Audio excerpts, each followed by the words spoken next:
Good morning, everyone. It's Tuesday, March 24th. It's been about 2.5 weeks since we started ramping up to face the coming pandemic, and we've been working very hard to deal with this crisis as it unfolds. In a normal emergency, we'd be expecting to take a break and settle down into recovery about now. Unfortunately, that's not the case here. In fact, things are about to get a lot harder. So far, most of the decisions that we've made are easy. I'm not saying they were not consequential, nor were they made lightly, but they were obvious. We had no choice but to end face-to-face instruction and to close the research labs. They were big decisions, and again, not made lightly, but it had to be done. I have to extend baseline funding rules. That was a no-brainer, and of course we need to stop terminating students' programs at a time like this.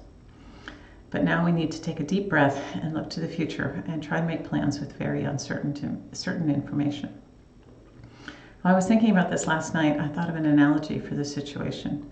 We're on a ship in a terrible storm, and we've gotten the anchor set, and we've thrown life vests to those who need them, who have been swept overboard. We've stabilized them for the moment, but now we need to do the hard work of pulling them back on board. What am I doing? Well, I'm calling a meeting of our Equity, Diversity, and Inclusion Committee. This may seem like an odd choice, but as we know, those who are most vulnerable or who have the least resources are the ones who are most affected by any crisis. First-generation students, students with children or other caregiving responsibilities, students without social or family safety nets, those with disabilities, or some with the combination of many of those characteristics.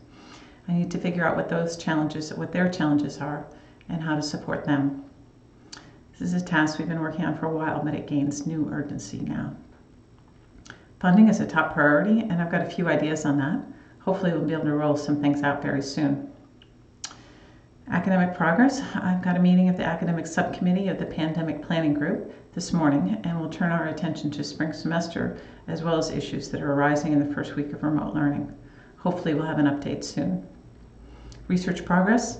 I'm also meeting with the subcommittee on research this morning, lots of meetings, and our priority is to try to extend funding windows and to make some more long-term plans in the case of extended closures.